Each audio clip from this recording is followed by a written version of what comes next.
But when I talk with the folks on the tech side of things, they'll often be very optimistic about mind uploads because they want to continue living and they think death is bad and they have their own eschatology in a tech space. It's Uh-huh. fascinating, actually. But then, when pressed, they do go back to like Derek Parfitian structuralist view or patternist view of mind. And you go, well, wait, that's not actually you. And they go, oh, yeah, no, it's not actually me. It's like, but your whole impetus here was that you wanted to continue living. And then when I press you on it, you're not actually living. And Yeah. actually, you're not living now. It's just the pattern. And you are a strange loop. And, and it's really Yeah. fascinating and fun to have those It's a kind of conversations. a bait and switch, I think. When they're That's what I pitching would the say, yeah. idea, they say it's really you. But when they're justifying the technology, they say, nah, it's not really you. Hey, welcome back to another episode of Parker's Pensées. I'm your host, Parker Haecceities, and this is a podcast where we explore all the deepest questions in philosophy, theology, nature, and life. I love thinking about cool stuff, so come think with me. Today's episode is very, very special. I have with me Ralph Weir, and we're going to be talking about his fantastic new book, The Mind-Body Problem and Metaphysics, an argument from consciousness to mental substance. If you guys know anything about this show, you know this is right in my curiosity wheelhouse. I love consciousness and I love substance dualism. Sometimes I get lured into science of consciousness type stuff. This is where it's at. This is what I love so much. So, this is the philosophy of consciousness and metaphysics, and whether or not you are a mental substance or um, a holistic unity, a psychosomatic unity, as my theologian friends insist on saying, though they're not clear on whether or not that is entails substance dualism. So we're going to get into all sorts of good stuff here today. Primarily, why why is property dualism the view that there are properties but no immaterial properties but no immaterial substances? Why is that so preferable to substance dualism? And why Dr. Ralph Weir thinks if you go in for property dualism, then you're on the hook for substance dualism. So we're going to get into it. I'm really excited. Before we jump in, I want to thank everyone who's making this podcast happen over on Patreon or YouTube members. If you guys like the show, if you want to continue to see me bring on world's experts in philosophy, theology, nature, and life, then please consider supporting the podcast. You can find that link to Patreon in the description, wherever you're getting this podcast at. Or if you prefer YouTube members, you can find the join button if you're watching here on YouTube. That is huge. If you're listening on Spotify, you can also get these episodes ad free now. So check that out. Subscribe, whatever. Everything has different things. You follow and you subscribe and whatever. On Spotify, you subscribe for $4.99 a month and you get ad free listening. So check that out. All right. That's a lot of commodification. So let's just jump into some deep philosophy of mind. Ralph, thanks so much for coming on the podcast. Thanks for having me. It's a great honor. This book is fantastic. I'm really excited. In the book, I think you coined this term, psychophobic. We live in a psychophobic age. People who are afraid of the suke, the psyche, the soul, or the immaterial mind. So, with that in mind, with that in mind, how did you get into studying substance dualism in such a psychophobic age? Thanks. It's an interesting question. As a teenager, I guess I had a sort of fairly standard materialist, kind of new atheist leaning view of reality. I went to study philosophy as an undergrad, finding big questions generally very interesting. And I had this experience of, excuse me, studying philosophy of mind as an undergraduate. And the whole time I felt like I was being kind of almost gaslighted. Like all of the main views, as far as I could tell, were either some kind of eliminative or reductive materialism or some kind of Wittgensteinian quietism about the fact that in addition to our physical bodies, we have this, resplendent phenomenology going on in our minds all the time.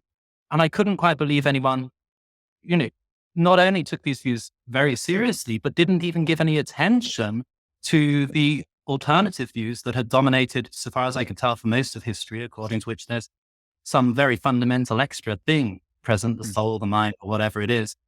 And I actually found that very off-putting. I was kind of a bit fed up with philosophy, but I persevered to graduate level, and I went to some lectures by Stephen Priest and Roger Scruton over at Oxford, in which both in different ways took very seriously the traditional idea of a soul.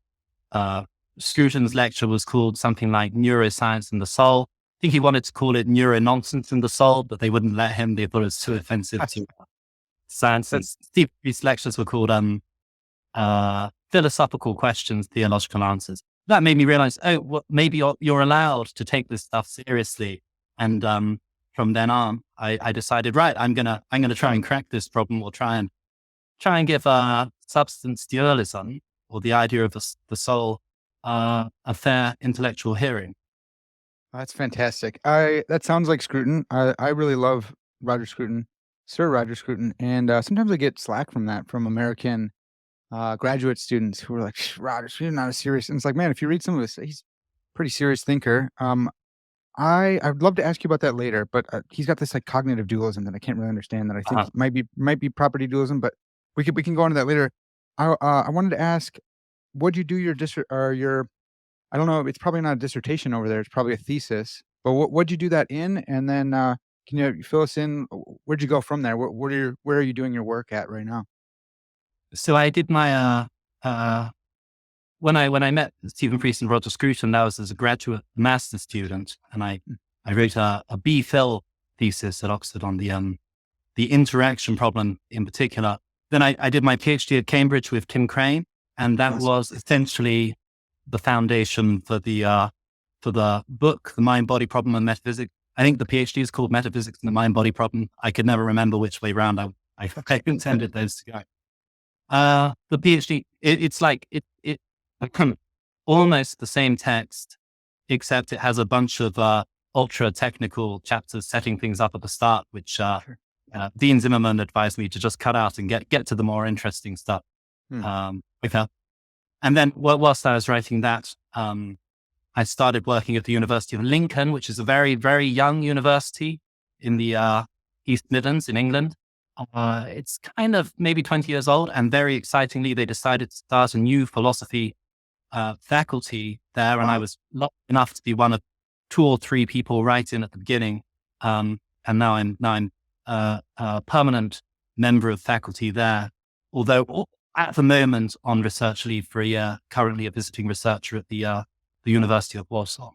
Mm-hmm. That's awesome. Yeah, I didn't know they were allowed to have new universities. Everything there is like hundreds and hundreds of years old. That's so cool. So Tim Crane was Dean Zimmerman on your committee as well? Dean Zimmerman was on my examination. He was my external examiner. Awesome. Two of my favorite Parker's Pensées guests. If you guys are hearing that and want to go check those out, maybe I'll drop some links in the description to them as well. That's so cool. This is so fascinating. You piqued my interest by talking about non-material things. Usually we only talk about like the mind in a lot of these conversations, but you brought up Leibnizian monads, Aristotelian intellects, and Cartesian souls or minds, Cartesian minds, I believe.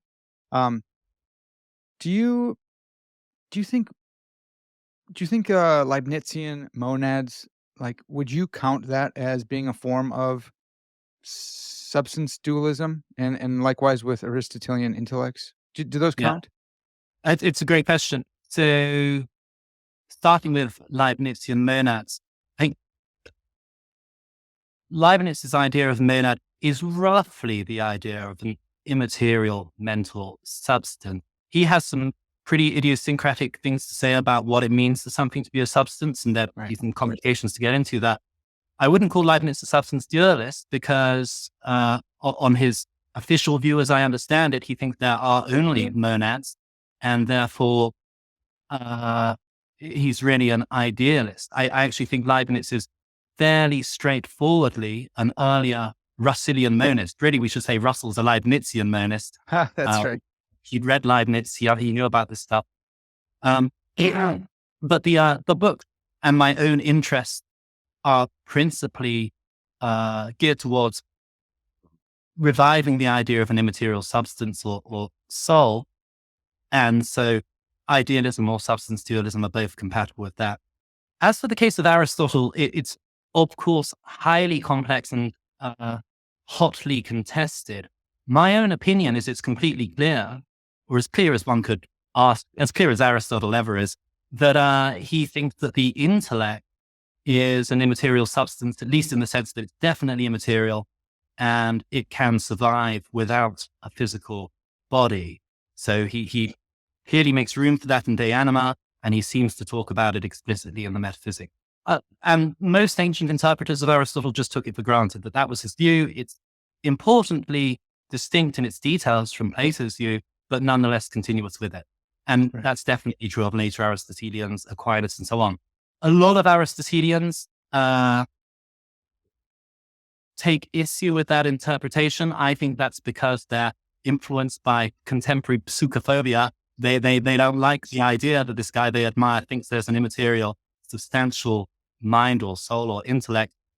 My opinion is that actually Aristotle is like most influential historical thinkers on my side on this issue. That's fantastic. Yeah. Um, I think maybe we could talk. I want to keep dropping pins because I want to introduce the audience to the main themes, but I'd love to talk about like personhood and whether that follows the Uh-huh. Aristotelian intellect or Mm. not. But first and foremost, I mean, the book is called "The Mind-Body Problem and Metaphysics." Can you broach that for us? What is the mind-body problem in your mind? Absolutely, yeah. The way I usually introduce it and the way I introduce it in the book is that as a human being, you have a bunch of physical properties like any physical object, like a rock. You have shape and size and weight and so on. You also have some more complex properties involving moving parts like respiration, digestion, a bit like a more complex physical object like a clock or even a computer. But then in addition to those properties, you also have these mental properties. So you have thoughts, feelings, experiences, desires, beliefs, and most startlingly of all, as Thomas Nagel points out in his great essay, What It's Like to Be a Bat, there's something it's like to be you from the inside, right? You have this interior, this first person perspective on the world with an sort of an internal phenomenology filled with shapes and colors and flashing lights and all the rest of it. And the mind body problem, as I understand it, is the problem of explaining, well, what's going on here? Why is it that in some respects you're just like any other physical thing, but in other respects you are fundamentally and radically different, or you seem to be fundamentally and radically different? And I see the idea of soul body dualism as kind of, for most of history and most times and places in most cultures around the globe, as the leading response to this problem. Hmm. Yeah. So, the way I'm thinking of it after reading your book and just after studying philosophy of mind and stuff, it to me it's like there's a large problem, the mind body problem, and then that will be raised for different philosophies of mind based on their own distinctives. So, like maybe for the substance dualist, people always will say, well, what about interaction? And the pineal gland, and then for the physicalists, they say, well, it's the hard problem, or the hardest Mhm. problem, or the meta hard problem. Um, do you think that the mind does that make sense? Does that sound right, or is the Yeah. hard problem different than the mind body problem in important ways? But, I mean, obviously there are no rules written in the sky about how we use this terminology. And when people are assuming the answer we're trying to defend is physicalism, then the mind body problem is the hard problem of consciousness. That's the aspect of it that becomes difficult. If we're assuming we're trying to defend dualism, then the hard part is the interaction problem, or putatively, that's the hard part. But I think people sometimes use the term in a narrower sense. In the book, I mean the broad problem of just explaining what's going on. Why is it that human beings have these radically different kinds of properties? Yeah. Okay. So obviously you think this is important. You spent so much time working on it with some of the world's leading scholars, and you become one yourself. I love this problem. I love philosophy of mind, and I'm tempted to say like this is the core problem of philosophy. Mhm. Where do you think this fits in importance to the whole of philosophy? I guess. Yeah. Uh, my opinion is that it is absolutely central. I think a lot of the leading historical philosophers, both in the Western tradition and in non-Western traditions, have recognized that. If you look at Plato, or if you look at the classical texts of Hindu philosophy or Jain philosophy, you find really central is the problem of the self. And I think there are two respects in which it's particularly important today. One of these is that uh, my opinion is, roughly speaking, something like this. For most of the history of philosophy, you had this fairly consistent view of human nature as involving these two different aspects, material and immaterial, and also in some sense worldly and spiritual. And although you always had a kind of contrary view put forward by the Epicureans in the West, or the Chavatka school in India, according to which actually it's all just material, that was always a minority position. But I think that for the first time in the whole history of the world, we live in the modern West, an Epicurean age where Mm. people endorse this materialist view about human nature, which also has all sorts of consequences for our understanding of our place in the wider cosmos and the wider cosmos itself. So I think it's particularly important in our day for that reason. There's been a historical shift in the dominant position. And then secondly, I think that shift is bound up with the second reason for thinking the mind-body problem is especially important today, which is what we should make philosophically of the description of the world given to us by natural science. Natural science, completely brilliant, fascinating accomplishment of humanity, but one which gives us a vision of the cosmos many people want to treat as exhaustive, in a sense that entails there can be no immaterial soul, there can be no absolute moral values, and so on, through all sorts of other stuff that many people have historically and even today think are important. So I think it's pretty central. I will, one final thing I'd say on that is, my own suspicion is that the answer you give to the mind-body problem is going to make a big difference to your view of everything else. Yeah. If you're a materialist about that, you're likely to be, broadly speaking, Epicurean about the rest of the cosmos. You'll think it's basically particles bouncing around in the void. Moral values are a matter of preference, and so on. If you think there's some fundamental self or soul or whatever, it's going to radically change how you reason about everything else. Yeah, I think that's so true, and maybe it's an empirical question. I'm sure it probably is, but even when it comes to the rest of your philosophy and whether or not you go in for like a naturalized epistemology or certain things, I've just seen a correlation, I guess, between being a if you hold to some form of dualism, especially Uh-huh. substance dualism, and the rest of your philosophy, and a lot of times I can guess what you believe in other fields based on what you believe about the mind, which is fun. Not always. People like to mix and match for sure. That's cool. Um, I've Yeah. noticed that in theological circles, there's this huge trend away from Descartes and uh, we're not brains on sticks. We're psychosomatic unities, and being a substance dualist over there was kind of passe. And then getting over into the philosophy world, still kind of passe, but at least they'll take you a little bit more serious because of Chalmers or someone. And then moving into like the cognitive science world, a lot of people are just like Mm. really intrigued by it. They think everything's computation anyways, but they're like, "Oh, you actually believe that stuff? Oh, you." And I'm a Christian as well, so they're like, "Oh, you believe in theology? Tell me about that." So it's so funny where the audience has moved to, wanting to hear about this stuff. I think it's hilarious. Yeah.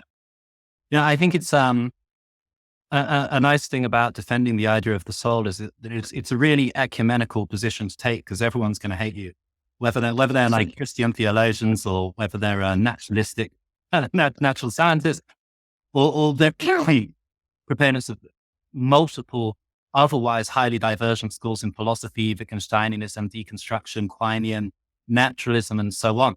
It's something that all these intellectual trends are united in resisting. I think it's an interesting feature of our age. I suspect it reveals something very deep about the time we live in. I'm not quite sure what.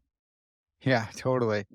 Well, so I wanted to bring that up just to mention that, chapters 1 and 2, 1 is "Why does everyone hate the soul?" 2 is "The decline of substance dualism and the substance property distinction." Those it's really helpful, like, historical consideration, while also, putting your finger on really important points as a analytic philosopher, I'd say. So, I really commend those, I really like those. I didn't wanna spend a whole bunch of time on those, because I think we could do like 2 episodes on each one of those. So, just commend the book that you guys need to grab this book and you need to read 1 and 2 to see, like, the why of how we got here or potentially why we got here. But I took it that the key premise of the book is that, if you posit non-physical properties, then you should be prepared to posit, metaphysical non-physical substances as well. Okay, so if you go in for non-physical properties, you may be on the hook, or you should at least be prepared to be on the hook for a non-physical substance. And so with that in mind, I thought it would be helpful to get some definitions of like property, substance, property dualism, and substance dualism. I know that's like a Yeah. huge that's like chapters in this book, but if we can just give a characterization, maybe. And it's a great thing to talk about. I mean, I would just if you, like, what I'd really like is people to read chapter 1 of this book. I think if they read chapter 1, then they'll see the sort of the big picture I'm coming from. They might not think I'm so crazy, or at least, Yeah. at least they'll see why. Anyway, the reason I called it the Mind-Body Problem and Metaphysics is because I have this sense that the like really serious discussion in analytical philosophy about these positions has been held back by the fact that the people doing philosophy of mind, working on the mind-body problem, tend not to be doing serious, precise metaphysics, where when trying to make it really clear, well, what do we mean by a property? What do we mean by a substance? And if you don't do that, you're not going to be able to give a precise reason for wanting to only posit non-physical properties, not non-physical substances. Now, I think that's been convenient, arguably, for people like Kim or Jackson and so on, because they want to sell their version of dualism as essentially naturalistic. It's not bringing back Descartes or Plato or anything like that. And so it's useful for them to say, no, it's only property dualism, and not to have to give a clear explanation of what exactly that involves. Mhm. So early-ish in the book, I make an effort at distinguishing, well, what exactly do we mean by these terms? And it gets a little complex because the nature of properties is bound up with the problem of universals. There are actually like 5 standard views of properties, but I think we can skip over that and say the really crucial thing that traditional proponents of dualism assert, and that even contemporary dualists like Chalmers, Kim, Jackson, at least typically want to deny. I think Chalmers is actually a bit more liberal on this. Is that there is an immaterial something involved in our human nature that accounts for our mental properties, which could exist separately from the body. And there does exist this traditional conception of substance, where the word substance is not like what we mean by substance in ordinary colloquial English, where we just mean stuff. The word substance means, roughly speaking, something that could exist separately or that could exist by itself. That some people think this was Aristotle's definition of substance way back in the categories. He's a little ambiguous, but certainly by the time of Descartes, I think it's perfectly clear that that's what a substance means. So on the new terminology I use in the book, a substance is just something that could exist separately from other things. And a property is just anything that couldn't. So if you take, for example, the shape of my wine glass here, the wine glass can exist without the wine bottle. There's a bottle too. But the shape of the wine glass can't exist without the rest of the wine glass. We can't take the shape and put it over here and keep the size and the density and everything else about the wine glass over here. That's symptomatic of the fact that the shape of the wine glass is a property of it. So according to the terminology I think is useful, if you think that there are non-physical aspects to human nature that we need to posit to account for conscious experience, if you think there are qualia or phenomenal properties, as people sometimes call them, the property of what it's like to experience a color or a pain, but you deny that there is any immaterial aspect or part of the human person that can exist by itself without their body, then you count as a property dualist. Whereas if you take the view that there is some part or aspect of human nature that we need to posit, solve the mind-body problem that could in principle exist by itself without the body, then you're a substance dualist. And if you think there's only that immaterial thing and nothing material, ultimately, then you're an idealist. That's how I use these terms. That's so good. And so on this understanding, a property would include like properties, qualities, and attribute. Like it's just a catch all for Yeah, all those things, yeah, right? yeah. It's a really broad term as I use it. I think most philosophers do use property interchangeably with attribute, quality, and so on. I think you might think like there's two kinds of properties. There's qualities and quantities. Aristotle has this whole complex schema. I just use it for any feature of a thing that can't exist without the thing it belongs to. That's so helpful because it I'll read different subdisciplines in philosophy, and they're talking about secondary qualities. And I'm like, man, I just spent all this time reading about properties. Can we just, let's just call it this? And I just, Yeah, but I, yeah, I understand someone who's done a lot of work on that would say, no, no, no, we need the distinction. So I understand. Um, so Aristotle, you bring up Aristotle, Descartes, and Locke, and Locke kind of introduces substratum yeah, and that may be closer to what Aristotle meant by, like, prime matter or a bare particular. It's like this thing without any properties, and yeah. then I think you said in the book, I'm pretty sure this was, like, your view that, Descartes didn't go in for any kind of substratum or any kind of bare particular, but that he was more of a bundle theorist, It's and exactly right. Yeah. that's crazy to me because, um it seems like he needs something underneath there holding those all together, but I took it that you agreed with him over against Locke. Is that right, or am I I do. estimating? I mean, yeah. So, well, two things have really helped to confuse debates involving the idea of substance in modern philosophy. The first of these is the suggestion initially put forwards, I think, by Leibniz that if a substance is something that can exist by itself, then it must be able to exist without its own properties. And that sounds incoherent. What would it mean for something to exist without any properties? What kind of something would it be? Therefore, this definition of substance makes no sense. And then there's a related, but I think distinct confusion arising out of Locke's suggestion that by the word substance, we mean something that stands under, he uses the Latin etymology, stands under the properties of a thing and kind of holds them all together. Now, since you asked about Locke, I'll talk about that. It is simply false that that's what the word substance had traditionally meant when Locke wrote that. Uh, uh, it's just not true that when Aristotle or Descartes talk about substances, they mean these mysterious, propertyless entities. Rather, they give examples. They mean things like human beings or horses or minds or bodies, things that have properties. Now, and so when we talk about substance dualism, we should be, at least if we are inclined, at least if we think that the terminology should be continuous with Descartes as the paradigm substance dualist, then we should be wary of assuming that Locke is telling us what substance means in this context. A lot of people haven't done that, and they've assumed that a substance dualist has to be someone who thinks there's this mysterious, propertyless thing that underlies the mind, Mhm.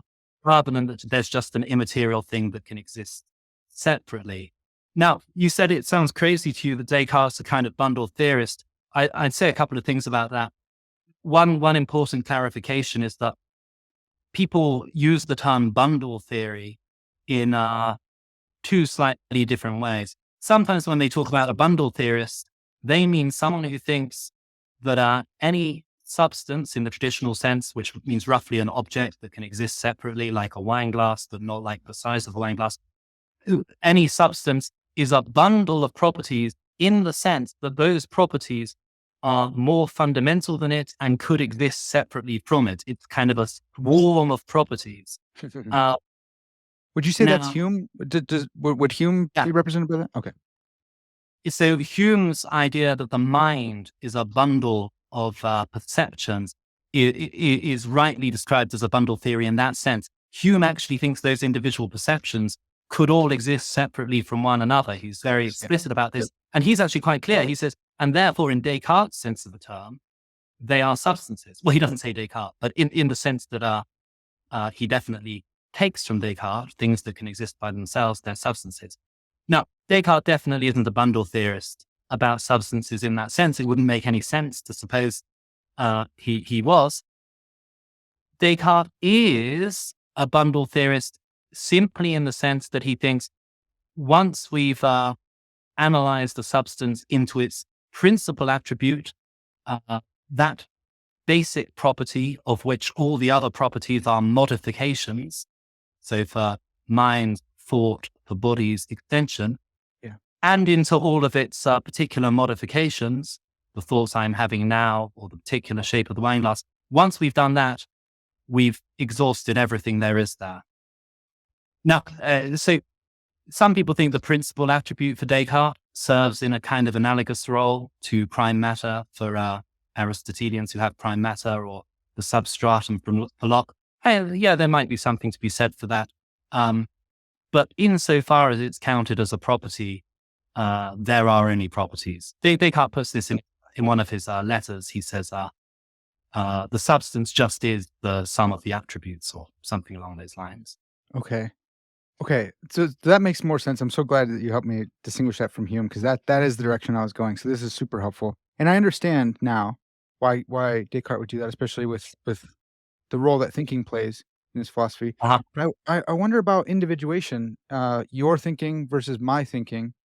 It seems I used to think that substratum was nuts and Haecceities were nuts, and then J.P. Moreland kind of got me over on that side through one of his classes. And now I'm like, well, isn't my thinking like what if thinking is the property that is essential to my immaterial aspect, and you're also thinking, how are we individuated if my thinking isn't like a Haecceity or a something completely different than yours? Yeah. This is a question in which I'm extremely interested. I don't address it in the book at all, as far as I can recall. I think the arguments in the book kind of go through without trying to deal with this. Sure. But I'm really interested in it, and I came to a kind of maybe crazy view on this question, or maybe like really, really sensible view. And according to which I'm inclined to say something like this. The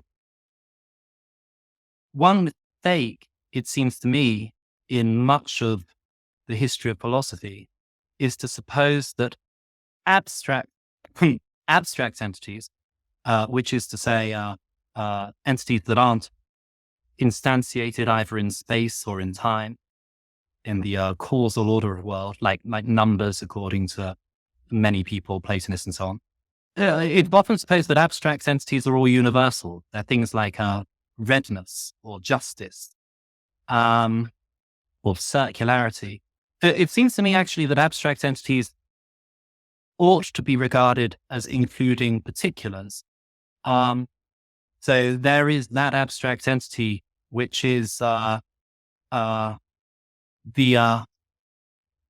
possibly actualizable essence of Parker Haecceities.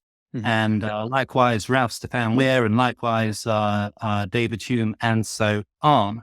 And I'm also inclined to say that the abstract concrete distinction should just be collapsed into the possible actual distinction. I think when we talk about something being possible and actual, we really mean possibly concrete versus actually concrete.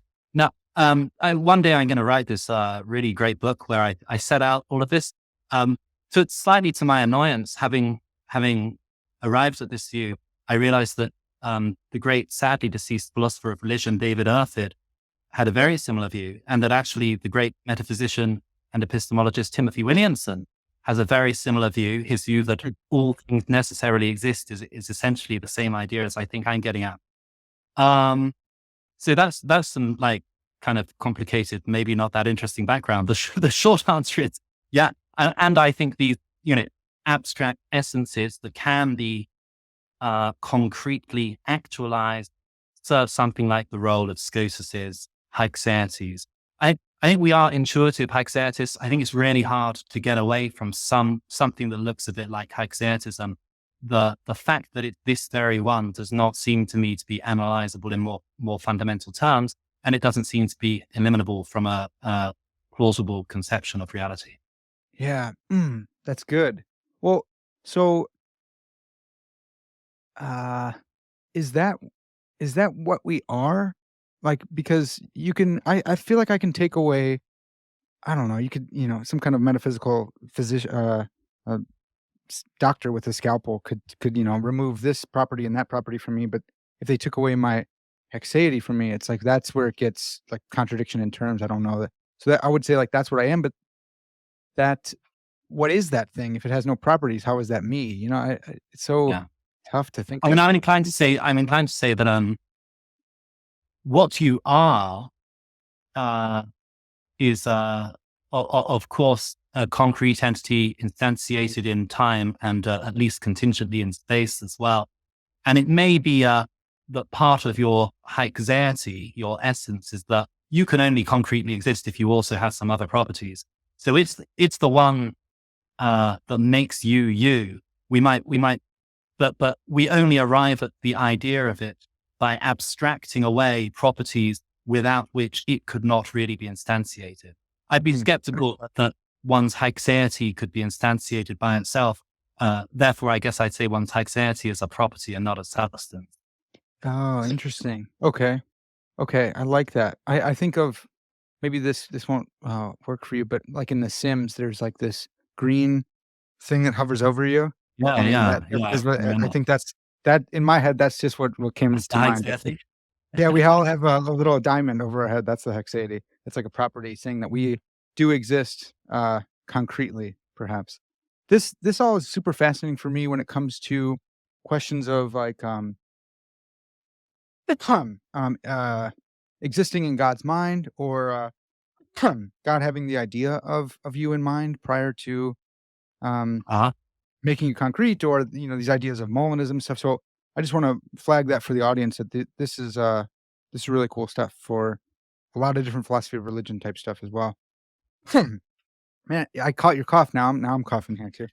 Uh, It's amazing that these videos can do that now. yeah, they're getting so advanced, so high tech. Um, I did want to talk again. This doesn't fit a whole ton, but it's for me, and I really something I've been thinking about a lot because I've been doing some work on artificial intelligence, and you brought up this distinction between a functional or phenomenal consciousness and Uh-huh. functional consciousness. Yeah. And I think I side with you on your understanding of functional consciousness. Can you broach, like, a lot of us will know what Yeah. phenomenal is, right? Is what it's like to be a bat. I've talked about this a lot, but the functional one I think is really helpful. Yeah. Well, I mean, this is a distinction that's very helpfully set out by David Chalmers in his classic, I think it's 1995 paper, Facing Up to the Problem of Consciousness.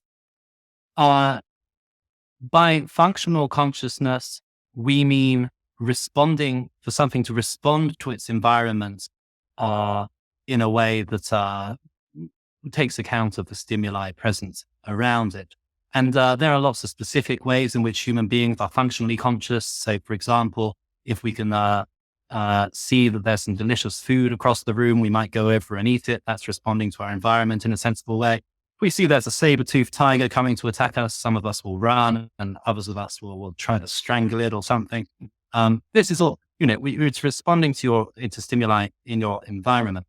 And very often in neuroscience and adjacent disciplines, it's really valuable, useful, and interesting to try and put forward a theory of how these functionally conscious processes are accomplished. There's been some like really fascinating stuff on even simple things like things we might foolishly regard as simple, like vision. You intuitively think that your visual apparatus just give you a window onto the world. No, in fact, it involves all of this kind of quasi-theoretical stuff, predictive processing, and so on. So that's a really interesting area for neuroscientists. However, insofar as we're interested in the mind-body problem, functional consciousness is not a serious issue. I think I say it in the book that to be functionally conscious does not involve anything mental any more than the behavior of an automatic door. Mm. It Yeah, I love that. is responding to the environment. And I think that therefore the term conscious here is a bit of a misnomer, insofar as it's supposed to signify some kind of mental state. I'm inclined to say it gets applied because we're well aware in human beings, the functionally conscious processes are typically also phenomenally conscious. But really, these are just two different topics, both very interesting, but not to be confused with one another. There are, of course, materialists like Daniel Dennett who want to argue really there only is functional consciousness. Really, the idea that there's this other kind is some kind of illusion or persistent theoretical error. But they themselves are aware that in saying that, they are making a controversial and at face value counterintuitive claim. Yeah.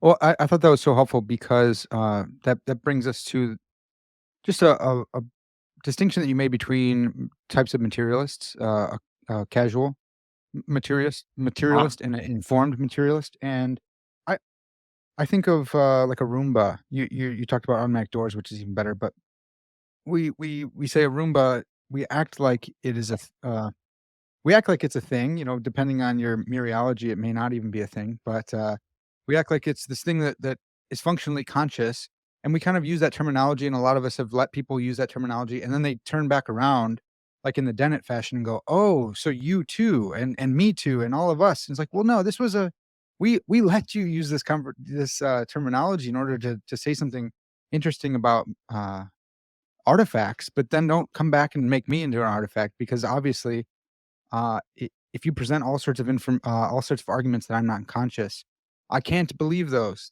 I'm just not able to follow you on that. Right. So I thought that was really fascinating. The distinction between a casual materialist and an informed materialist, I thought was super helpful. The casual ones are like, hey, look, someone who does work on philosophy of mind and neuroscience and cognitive science and all that stuff. They know they've got the information that can show us how to solve the hard problem of consciousness or something. And the informed ones, you said, take one of two stances. One is they deny consciousness exists, or they explain that it's just physical. So the informed ones tell you why there's not an answer to the hard problem, and the Yeah. uninformed They don't explain it. Well, they don't just say it's just physical. They say it's just physical, but we have no idea how. oh At least right that's how I right describe this informed yeah. view. But and something that's important there is that they and I've had this happen to my show with my friends who are physicalists, and I love you guys, but they'll say like, "We haven't given enough time." Like, why? One of them, my friend, I won't say his name, but he was like, "Well, I think punting to substance dualism is too quick. We haven't been at this that long." And it's like, well, I don't know. If you trace this back to Plato, then it has been kind of long. So I thought that Yeah. was a really helpful distinction that you made. Yeah. I mean, I find it, it's, I think it's sort of sociologically true. I guess I found writing the book that I'm more and more interested in like where all this sits in our wider intellectual culture. Mhm. That I'm very interested in the rigorous analytical arguments about specific details. Uh, but those become vastly more interesting when you think about where it fits into wider intellectual culture. And this is a distinction I kind of noticed, but you can't really write about that kind of stuff in philosophy Right. journals. So that opening chapter of a book's a really good opportunity to say, well, look, here's what I really think is going on. And yeah, I've met many people who take it for granted that there are some experts in neuroscience or philosophy who have worked out and understood why it is that certain arrangements of uh, physical particles and or forces and fields must be conscious. And a nice thing about having a thriving philosophical culture is that, there are plenty of materialists who are well aware that's not true and Mm. who look ingenious strategies for explaining why it's not true. I think interestingly, like the we need to wait longer attitude, which you mentioned, we'll crack it at some point. I don't see that so frequently among uh, professional academic philosophers who endorse materialism. I maybe this is just uh, anecdotal data, but my impression is that the academic philosophers who spend a good sort of 10 years trying to work out what's is there for giving that satisfactory aha explanation. Now I see why it must be the case. Have generally accepted we're not going to get that. Like if there were any scope for that, the Mary argument, the zombies argument, and so on, just would not get off the ground. The fact that they do shows the kind of explanation a materialist will give is going to have to be one that accounts for the fact that we cannot see why any physical system should have to be conscious, at least unless we adopt the panpsychist move of saying that actually underlying these observable physical properties is a bunch of mental stuff. Some of the people who say we've just got to wait, maybe they're sort of not really distinguishing between that and materialism proper. In the book, of course, I argue that panpsychists inevitably end up, if they're not materialists, being dualists or idealists, and I think they have to be substance dualists or idealists. So there's not really a third way there. I loved that part because I had thought that for so long, and I thought maybe I just am not getting panpsychism because these panpsychists keep saying that there's a third way, and I'm like, well, I just don't see how you're not like a property dualist, and if you're a property dualist, then why not go, full bore? So then seeing you say that, I was like, okay, I'm not as crazy, or maybe we're both just crazy together, but you were there first, so that's good. I really I've been trying for years to get Philip Goff to admit he has to be a substance idealist, and I feel like I'm getting closer and closer. I love that. I asked him last time he was on the podcast about that because I just I don't see him. And maybe he's like head and shoulders above, and he's living in the year 4000. But I'm still trying to figure it out.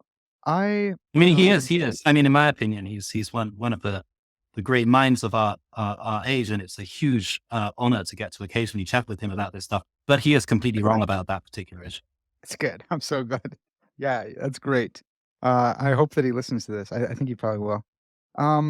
Okay, so I going back to Descartes and the bundle theory view and taking away your thinking, I guess.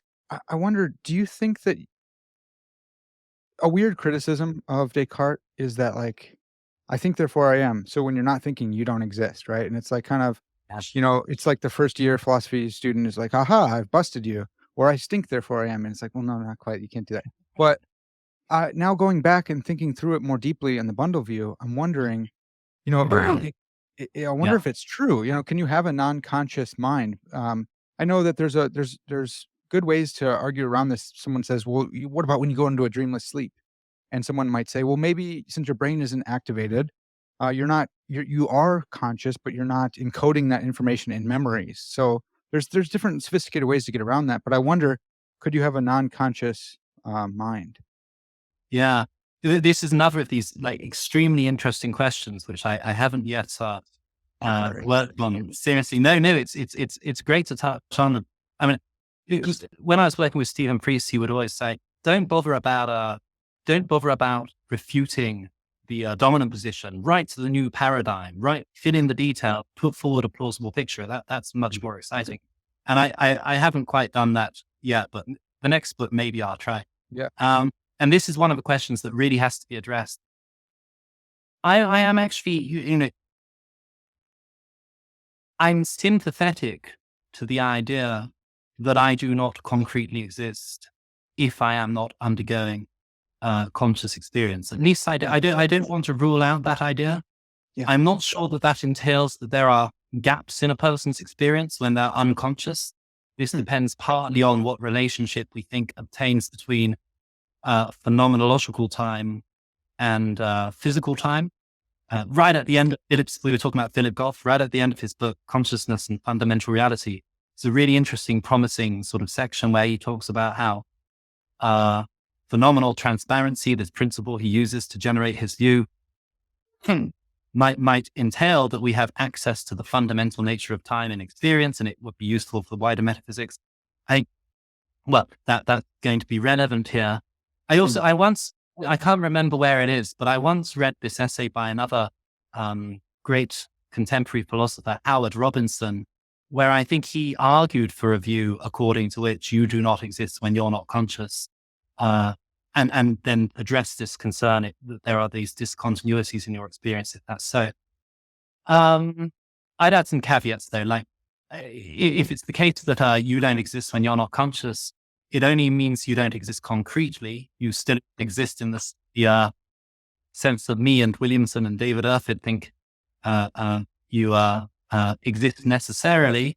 And furthermore, from the perspective of other conscious persons, you might well still have interests, commitments, and so on Mm. that do depend on your simultaneous conscious experience, such that some of the conclusions we'd expect to follow from your not existing, like, oh, well, we don't have to care about the guy. He's not here now.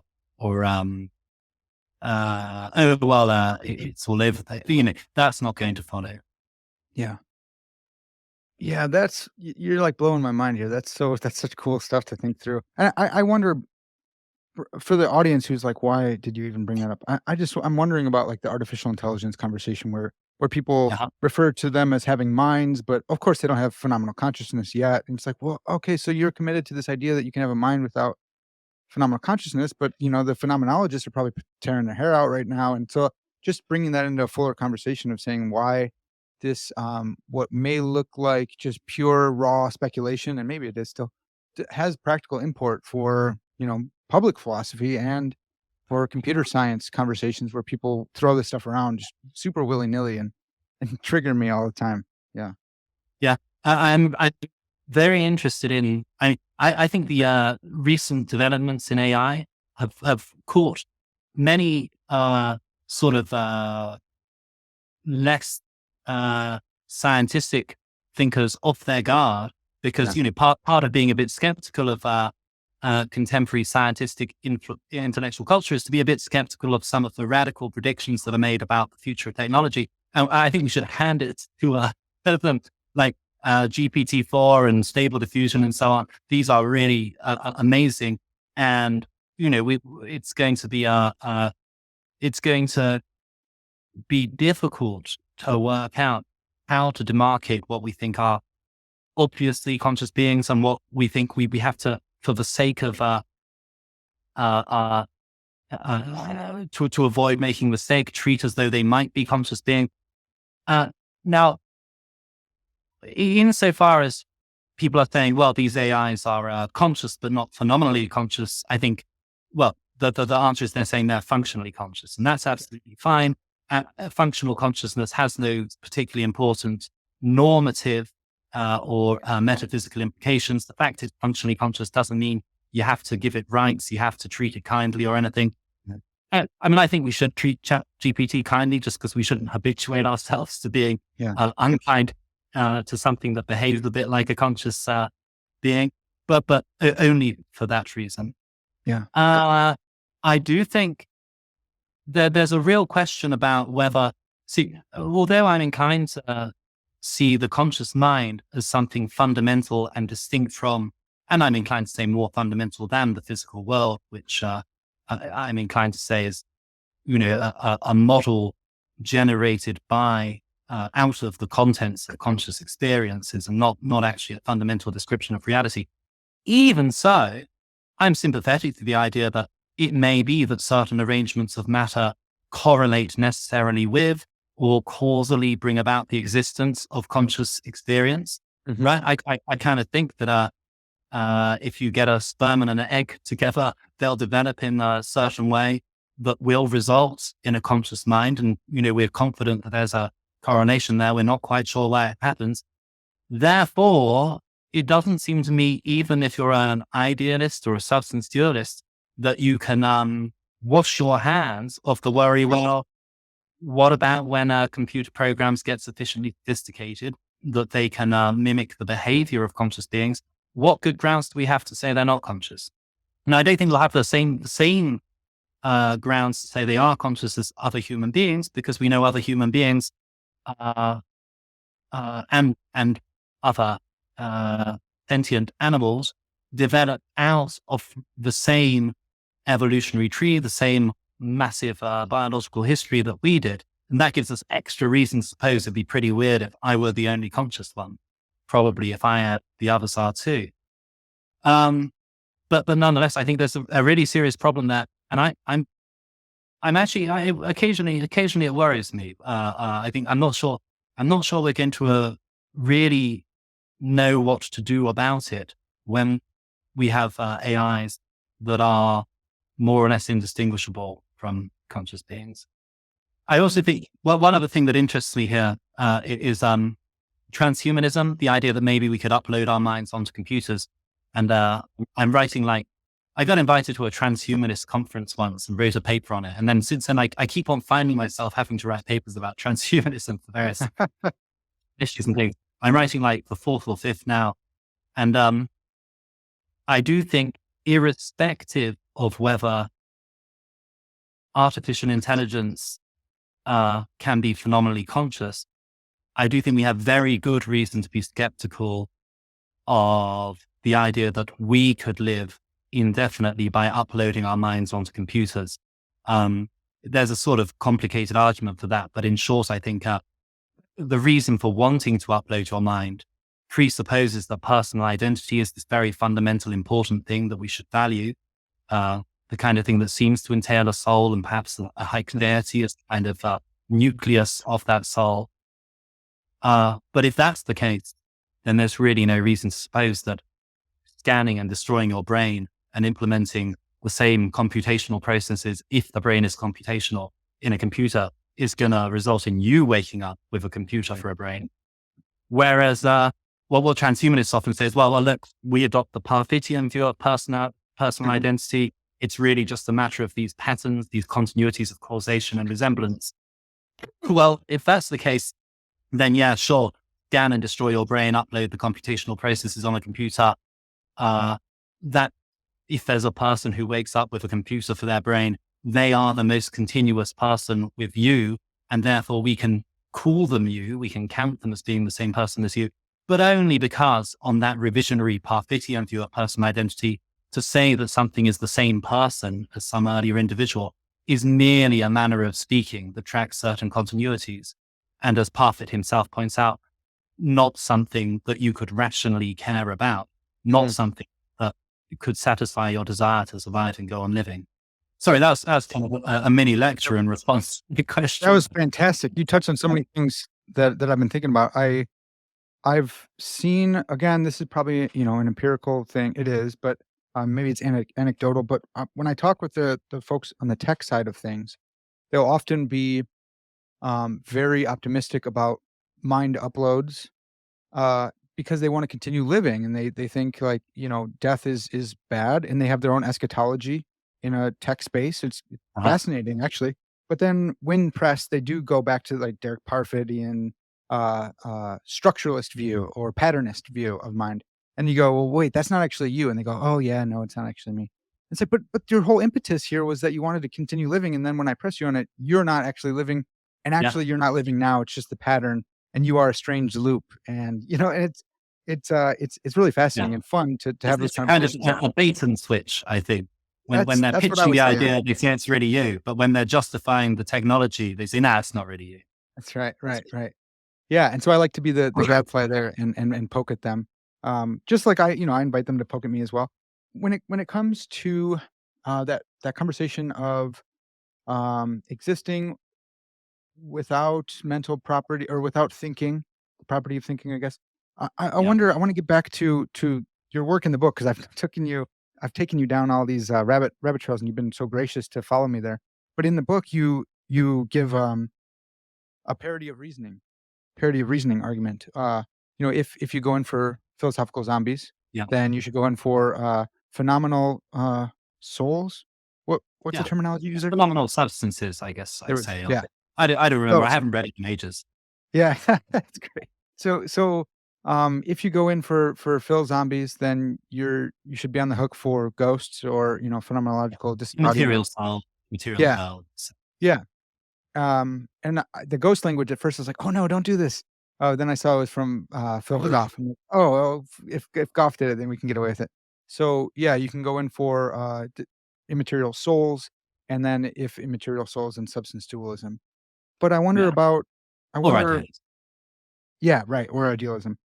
Are philosophical zombies conceivable on a Cartesian picture of the substance and existing as a a bundle of properties, including that most important one for your immaterial aspect of thinking. Well, so the idea of a philosophical zombie is the idea of an exact physical duplicate of you, except that it's all dark on the inside. That there's no conscious experience. So, a puppet is a loose approximation of a philosophical zombie, and clever animatronics is a closer approximation. And I'm strongly inclined to the view that we can make sense of the idea of a precise philosophical zombie, a being where all the physical particles and fields move about in exactly the same way as they do in the life of a conscious human being, except that this being isn't conscious. It just seems to be, just as a puppet or some animatronics might. Now, I would say the idea, there is a complication here. So if like David Chalmers, who really did the most to popularize the idea, or that is earlier than him, if like Chalmers, you're assuming that conscious experience, if there's an immaterial mind of any kind or immaterial phenomenal properties, does not act causally on the body, so it doesn't make any difference to what a human being does, then for a philosophical zombie to exist would not require any change in the causal laws that govern the world. Whereas if, like me or various other contemporary proponents of the soul idea, Richard Swinburne or Joshua Farris or Benedict Gurker, I would guess Martina Niederrümelin and all sorts of others. If you think, actually, no, the conscious mind, not only is it immaterial, but it acts causally on the body, well, then a world just like ours, without your conscious mind, would be one in which your body would probably suddenly slump down, or it wouldn't behave intelligently. So there's a sense in which a philosophical zombie is not what you would get by just removing consciousness. However, I think the idea remains useful because we can say, well, look, okay, to be sure, but we can imagine a world in which the causal laws are adjusted so that the matter still does exactly what it does in this world without any conscious experience. Is that a coherent idea? And it seems to be that is clearly a coherent idea. There's nothing in the idea of these particles and fields moving about in the way they do that entails logically or conceptually that there's anything it's like to be the thing composed of them. Okay. Is that okay? So, I always struggle with this, and that's my problem because I entered into philosophy through like the argument from reason type stuff, and I was so like gung ho about like the mental causation and how important it is and how you wouldn't have it without it and against. So I was worried about by the argument from reason, what are you alluding to? Well, it's like a family of arguments, right? But C.S. Lewis's one of them. Yeah. I was wondering that. Yeah. Yeah, and then maybe like a transcendental type argument. I'm trying to think of the paper, but the transcendental refutation of determinism, type stuff. It's still Yeah. Hasker's paper, and it's still within the realm of the argument from reason. So I'm always nervous to give any ground on that because I think, well, what if I say that there's a world where it's possible that a purely material being is responding to reasons while not having an immaterial component to them, then am I just conceding the argument against the argument from reason? Does that make any sense? Yeah, I guess I see the worry, although I'm pretty confident. So I'm very sympathetic to both the argument from reason and maybe slightly lesser degree to the transcendental arguments for free will. However, I don't see them as incompatible with the zombie argument. It seems to me to accept the zombie argument is only to accept that a being could behave as though it were responding to reasons, as though it thought itself free in a world where really there's just matter bouncing around, just as a puppet can do so in a puppet show. Whereas the crucial thing about the argument from reason is that we do actually, one premise is we really do think we're responding to reason, and we can't rationally conclude that we're not. So any theory of the world motivated by reasoning that entails we're not responsive to reasons must be incoherent. So I think the two are compatible, but maybe there's room there for maybe someone needs to write an essay addressing that point head on and Mm. discussing, is there a tension between these two lines of reasoning or not? That's great. Yeah, I love that. That sounds fantastic. So, so then getting on to your parody of reasoning argument, um, why think that if you go in for philosophical zombies, you should likewise go in for phenomenological disembodied Yeah, substance? yeah. Well, see, here if in the book there is there's a lot of sort of background work and a lot of, at least the start, sort of big picture, here's how I see it all fitting together stuff. But if there's a hard round analytical point in the book, it's this, which is that proponents of property dualism who are motivated by the zombie argument, who think, we can coherently imagine a physical duplicate of a world with no consciousness, therefore such a world is possible, therefore consciousness is something extra. They standardly conclude there are non-physical properties, but reject non-physical substances. They do not take the time typically to specify what exactly the property substance distinction consists in. Now, I take the view that once you do that, once you investigate, well, what does this distinction consist in, or what is the relevant distinction here? And you realize it is the distinction between things that can and can't exist by themselves. That is to say, a modal distinction. A substance is something that does not necessitate the existence of other things. Then it becomes swiftly apparent that the line of reasoning put forward in favor of property dualism can simply be inverted to give us an argument in favor of substance dualism. The argument for property dualism says the physical facts don't a priori entail, they don't logically entail the existence of physical things, of phenomenal, of conscious experience rather. Therefore, the physical facts don't necessitate the existence of consciousness. There could be a physical world like ours without consciousness. Well, if you invert that argument, you have an argument that says the phenomenal fact, the facts about our phenomenal experience do not logically entail the existence of anything physical. That's something that most property journalists explicitly accept. David Chalmers, Philip Goff, who I count as a panpsychist, a property journalist, and so on. Premise two, if the phenomenal facts don't logically entail the existence of anything physical, then they don't necessitate the existence of anything physical. Well, then it just follows there is at least one phenomenal entity whose existence does not necessitate the existence of anything physical. So there's at least one non-physical substance. And then you can adjust the argument a bit and say, well, what about the phenomenal facts about my own experience, excluding other people? Do they entail the existence of anything physical or the existence of any other minds? Maybe leaving aside God. And you get the conclusion that I'm a non-physical substance. And I think this argument's important because unlike other arguments for a non-physical self or soul, this one, at least I contend, only uses premises to which property dualists are themselves explicitly committed.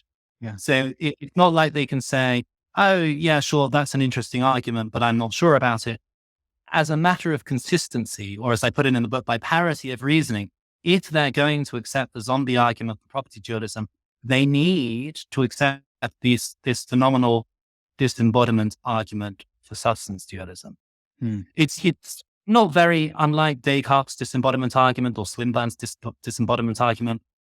But those arguments make use of the first person personal pronoun I, which brings in a whole load of complex issues, which allows property dualists what I and Swinburne and Descartes think is a spurious way out, but nonetheless, at least a way out that allows them to seem to be consistent.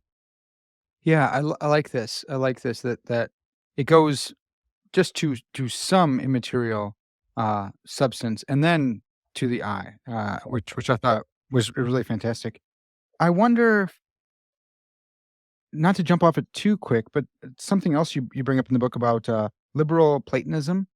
That these are Platonists who strong, realist Platonists, whatever, Platonists who believe in uninstantiated uh, forms, but properties as well. Like there are free floating Yeah. properties somewhere in Plato's heaven. I think I count myself as one of those, and I'm wondering if I can still appropriate your arguments even while thinking that there are, in fact, properties that are uh, uninstantiated. Oh yeah, absolutely, absolutely. I mean, I think liberal Platonism is true. So Oh. I hope I can appropriate my argument. argument. So just to explain this issue, I mentioned earlier one thing that I think has kind of scared people off from seriously looking into the metaphysics of properties and substances as a precursor to clarifying our responses to the mind-body problem, is that there's this big thing called the problem of universals. Like what is the relationship between the universal property of redness and an individual red pillar box, for example? And something strange happened in the 20th century. I think Willard Van Orman Quine is largely to blame, which is that people start taking the view that either you're allowed to say there are abstract universal properties, there is redness itself, as Plato would say, in some kind of Platonic heaven or in the same world as mathematical objects like numbers, that are instantiated by objects, by what I would call substances, like a wine glass, instantiate the shape of the wine glass, that kind of thing. Or you're allowed to say, actually, there are concrete, particular property instances, like the particular shape of this very wine glass, which I am experiencing now, which is having a causal impact on my sensory field. Whereas, in fact, for the whole history of philosophy, as far as I can tell, most people endorse both of those views. There are abstract, universal properties like redness, and there are concrete property instances that belong to individual concrete substances. So I think that's the view Plato held. I think it's the view that most of the medieval philosophers held. I think it's the most plausible view, liberal Platonism. Yeah, that's great. Well, so yeah, that's so good. I wonder, like David Armstrong and maybe Aristotle would say, like there's no uninstantiated forms, what Aristotle I believe would say, but I think bringing that up to date to properties as well, like there's the whole critique of the maybe the blue museum. You put everything blue inside a museum and you paint it blue and then you blow it up, and it's like, is there no more? Is there no more blue? Yeah, It seems like it's no. still blue. Um, so that is really helpful. I'm glad that you don't need to be that type of property theorist in order to motivate this argument. I wonder about the definition of substance there. I've studied under guys like Paul Gould who have like a really specific definition of substance with properties and parts and powers, and then you look at folks like Swinburne who are like, well, substance is just a thing, and then you get Descartes, and Descartes is like something. It's this independence definition or thesis. Um, you cash that out in a metaphysical and in a causal interpretation of the independence definition. Do you have that on top of your mind? I know it's kind of like I know it could be really in depth. Can you help us with that? Like, how should we think Yeah. about independence and substance? Yeah. And so, I mean, I have an academic article that I think is like as readable as these things get, in the review of metaphysics called "Bring Back Substances!" ! Where I go into this in greater detail than in the book. I mean, essentially, yeah, the term has been used in a multiple different ways, increasingly in recent philosophy. And that was not always the case. I think that for the first sort of 2000-ish years of Western philosophy, maybe like 2,200 years, basically people accepted Aristotle's definition in the categories where he says a substance is something in which properties belong or to which predicates are applied that does not belong to anything else in the same way and that is not said of other things in the same way. That's slightly ambiguous, but it's a pretty helpful definition. Then things change when Descartes comes out with his independence definition, which in my opinion just very slightly clarifies Aristotle's definition. So Aristotle says quite clearly that our properties or attributes, they can't exist by themselves. They have to exist in a substance. He doesn't explicitly say a substance can exist by itself. That may be taken as implied. Many people think it is implied, but he doesn't explicitly say it. And Descartes adds this one thing. He says, yeah, a substance can exist by itself. And Descartes' ideas are taken up by Antoine Arnaud and Pierre Nicole in the Port-Royal Logic, which unfortunately people don't really read today. I recommend it. I think it's a great book, despite all the Jansenism. And I was going to say, that's the only reason I knew about it. I wrote a paper on Pascal being a Jansenist. Yeah. Pascal was one of these guys too. In that book, they popularized Cartesianism, and this new conception of the basics of philosophy becomes dominant, including Descartes' conception of substance. But before the Port-Royal Logic, Aristotle's Categories was the first book everyone engaging in higher education in the whole post-Roman world, including Europe, North Africa, the Middle East. It was the first text they read for at least like 1300, maybe as much as sort of 1700 years. And then after the Port-Royal Logic, that sort of took the place of Aristotle's Categories and the rest of the organon. Now, so I think there's a lot of precedent for the idea that there's a pretty standard meaning to be given to the term substance in philosophy, which just means something that can exist by itself. However, and I want to revive that conception of substance. I think it's been wrongly dismissed, even by Richard Swinburne, on this for this idea that something that could exist by itself would have to be able to exist without its properties, and that makes no sense. Well, my reply to that is that's not what the phrase by itself means. When I say that the wine glass is on the table by itself, I don't mean it's there without any of its properties. I mean, it's including its properties is there, but there's nothing further. We have this intuitive notion of what's included in anything and what's not included in it. When something by itself, it's there with the things included in it. Sorry, too much. Well, I wonder about like the essential. Do you need to make a distinction between essential and non-essential properties in order to have this by itselfness? Well, I think in the ordinary sense of the term, if I say the wine glass is by itself on the table, it's no refutation of my claim that it has some accidental properties. Yeah. So, at the moment, the wine glass has the deplorable accidental property of being largely empty, but it's not. Well, maybe you'd say the wine isn't part of the wine glass, but you get what I mean. I don't think Kool-Aid man. Yeah, the Kool-Aid man is the Kool-Aid man. The Kool-Aid plus the shaper. Yeah, that's great. No, that's a really deep question. Yeah, we can't resolve that one tonight. Right. But yeah, I think it's so. I'm having said all that in favor of this traditional definition of substance. I would add, it seems to me, in the context of a mind-body problem, that's probably the really important definition, and it's just it's perfectly consistent with that in other contexts we might want to develop other conceptions of substance which are in some way derivative from or related to this traditional conception and are useful in other areas. Yeah. And I do think it's right when Swinburne says it just means the thing. Well, I think he's incorrect to say that the independence definition that I defend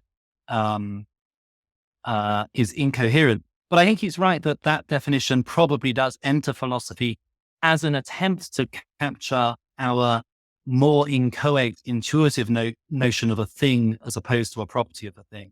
Yeah. And so I think that it's totally legitimate to look for other ways to cash out that intuitive distinction and to claim what one is doing is clarifying the concept of substance. Howard Robinson and I are meant to be writing a new version of a Stanford Encyclopedia article on substance, which we're meant to submit the new draft about 3 weeks ago. But, once that's out, this will all be completely. Okay, that's great. I look forward to that. So so the reason that I thought about liberal Platonism being incompatible with the arguments is because this idea that properties cannot exist by themselves. But maybe I'm confused. Maybe I'm thinking maybe it's property instances or property exemplifications to include both. Yeah, okay, to include both the Aristotelian and the Platonists. I'll say exemplifications instances. So it's those that can't exist by themselves. That's exactly the view. So, this is one of these irritating details one has to go into and try to say what one thinks about these things. And yeah, I think property distinction as a distinction between things that can't exist by themselves work very well when thinking about the concrete world, which is the term philosophy used to mean the world of things instantiated in space or time and that act causally on one another. I think I think these definitions should be just thought of as ranging over things in that world. If it can exist by itself in the sense of without other concrete things, then it's a substance. If not, it's a property, a concrete property. But if, like me, you also think there's an abstract world involving numbers and universals and Haecceities, essences of things and so on, well, for one thing, all of those on a ordinary Platonist view exist necessarily. Then none of those can exist without any of the others, and nothing concrete can exist without any of them. So the can exist by itself or not distinction ceases to be useful when we're talking about the abstract Platonic heaven, if there is one. Yeah, that's really helpful. And I also go in for theistic conceptual realism. So I guess I don't think those things exist on their own, anyways, because I want to ground those in the mind of God. So that's Yeah, fun. This is so good. I love this. I'm sympathetic to that view too. In fact, it's not something I've investigated in detail, and I've occasionally tried to work out like when does that view enter the history of philosophy, and I never managed. So if you can give me references, I know like by the end of Middle Ages, it's sort of presupposed by a lot of people. Yeah. In late antiquity, you don't see much sign of it. Maybe in the Neoplatonists, but I've never found anything like a really explicit locus classicus where this view enters. Yeah. Well, so Greg Welty has done his dissertation on this under Swinburne. I'm not sure. Are you familiar with that? No, I'm not. No. Yeah. Well, I can send. Yeah, I'll send some stuff when we're off there. Please do. Yeah, I'd really appreciate and he and James Anderson have written a piece on it, and they claim it's souped up Augustine. Some people say I heard one commentator said it was warmed over Barclay or something, and they go no, souped up Augustine. So yeah, we could talk more about that. So this book is awesome. We just kind of scratched the surface, and there's so many really clear and concise, good arguments here. Um, I love it, man. Thanks so much for sending it to me. And just from talking with you, we have so many like similar interests, and you're just further down the line. So I think you can really help me with a lot of stuff. So I would love to have you back on to talk. We could talk all sorts of stuff, but this has been one of the most stimulating conversations I've had in a long time. So thank you so much for coming on to share your work. I've enjoyed it immensely. Thank you so much for having me on. And yeah, I'd love to come back and to talk more. Yeah, and to try and make people buy my book. That's right. That's right. Well, Ralph, where can people find some of your work if they're more interested in other ideas you have? So there's a couple of videos on YouTube. There's one called In Defense of the Soul, which was a talk I gave a little under a year ago at Pusey House in Oxford, which gives kind of the same topic as the first chapter of the book, and it's it's my effort of being really accessible and getting across why this stuff is important. So if people are interested, I hope they might find that's worth viewing. There's one or two other videos. There's one about why there's something rather than nothing on, that's actually on Facebook on the Lincoln Philosophy Salon page. And then, if you go to my faculty page at Lincoln, you'll find a bunch of academic articles, which, I try when I write to make it clear and enjoyable to read, because I hate reading book stuff. And so it's like, I would kind of hope that if you're interested in this stuff and you don't understand or enjoy what I'm writing, then it's clearly my fault and I failed in what I'm trying to do. So I guess I direct people towards that. In the future, I really want to try and write some more stuff, more public facing stuff. Yeah. So I have a few things in the works, sort of shorter pieces, op-ed kind of things. And, once I tell, the New York Times that I featured on Parker's Pensées, then they're definitely going to say, well, okay, we've got to publish you. That's great. So That's awesome. becoming, That's so great. All right. Well, so folks, again, it's a Routledge Studies in Contemporary Philosophy book, The Mind-Body Problem and Metaphysics, An Argument from Consciousness to Mental Substance by Ralph Stefan Weir. I got it because I'm awesome and I have a podcast. I think it's probably going to be kind of expensive. So if that's the case, ask your libraries to order it, and then you can get you can get it for free. So go and there will be do that. a paperback soon too. Can't wait. I love that. Yeah. They do that. I know they always do that. And it's so tough because And the author's like, you guys don't, it's not like you guys are making a bunch of money. It's like they're selling it to the libraries first. So that's wild. All right, folks. Well, that's going to have to do it for now. This has been Parker's Pensées. And as always, all glory to God.